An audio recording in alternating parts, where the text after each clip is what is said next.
Sir. மிஸ்ஸை tsunami Premji. நானதுல நான் வெளில வரதே இல்ல. ஆஹா நீ போய் சார், சிச்சுவேஷனை நீங்க புரிஞ்சுக்கணும்.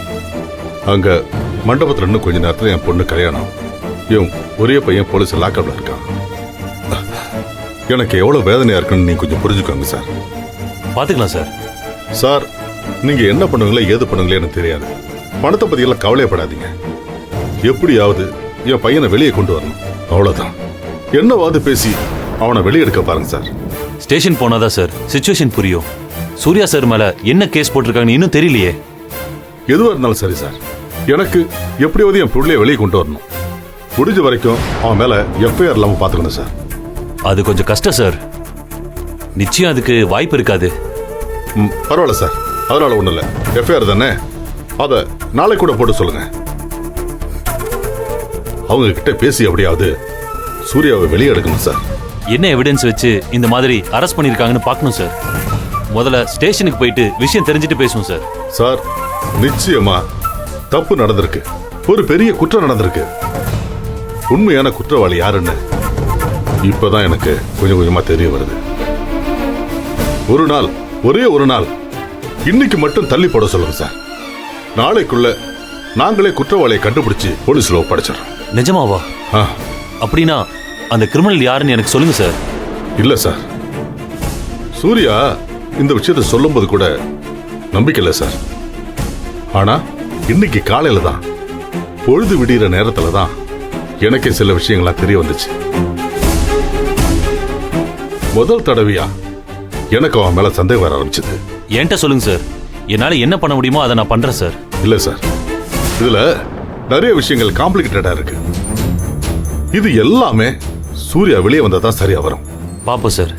சார், சூர்யா வெளியே வர்றது எவ்வளவு முக்கியமோ அவ்வளவு முக்கியம் இந்த கல்யாணம் நடக்காம இருக்கிறது. என்ன சார் சொல்றீங்க? சார், என்னுடைய சந்தேகம் உறுதினா இந்த கல்யாணம் நடக்கிறதே தப்பு சார். ஒருவேளை என்னுடைய சந்தேகம் பொய்யா இருந்தா அதுக்கப்புறம் கூட இந்த கல்யாணத்தை நடத்திக்கலாம். பட் இன்னைக்கு என்னுடைய நோக்கம் ரெண்டு தான். ஒன்னு சூர்யா வெளியே வரணும், ரெண்டாவது இந்த கல்யாணம் நடக்கக்கூடாது. அவ்வளவுதான் சார். ஓகே சார், இந்த பிரச்சனை அவ்வளோ சீரியஸா இருக்கா சார்? டோன்ட் வரி சார், நிச்சயமா சூர்யா சாரை வெளியே கொண்டு வந்துடலாம்.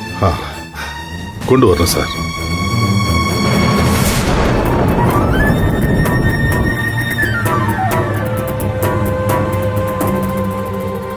எஸ், அதுதான் சரி.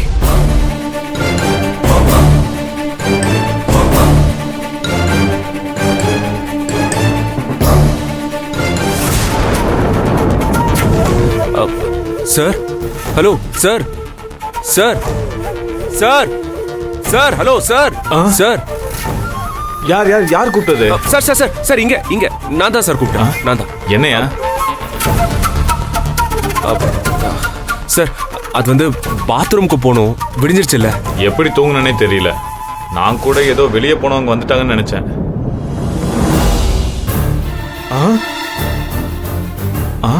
அடப்பாவி, தூக்க கலகத்துல லாக்கப்ப பூட்டாம தூங்கிட்டனே. தெரியும் சார். ஆக்சுவலி நான் பார்த்தப்போவே உங்ககிட்ட சொல்லலாம்னு நினைச்சேன். பார்த்தா பாவம் நீங்க ரொம்ப டீப் ஸ்லீப்ல இருந்தீங்க. அதனால தான் சார் டிஸ்டர்ப் பண்ண வேண்டான்னு. ரொம்ப நன்றி தம்பி. உன்ன மாதிரி ஒரு நல்ல ஆளை நான் பார்த்ததே இல்லப்பா. உன்னை போய் அந்த ஏசி டார்ச்சர் பண்றாரே, ஆள் தராதரம் தெரியாம. நீ வாப்பா.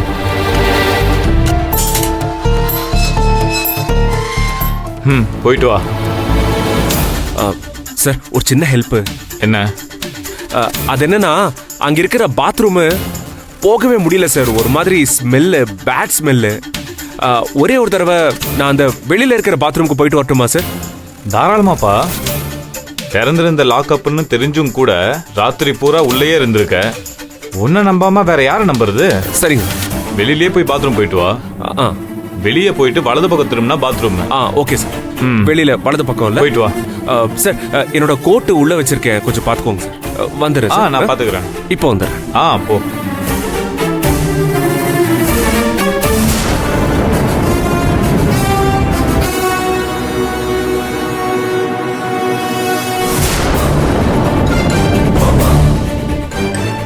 இவன் மேல மர்டர் கேஸ் மட்டும் இல்ல, ஸ்டேஷன்ல இருக்கிற பெண்டிங் கேஸ் எல்லாத்தையும் இவன் மேலேயே போட சொல்லு என்ன?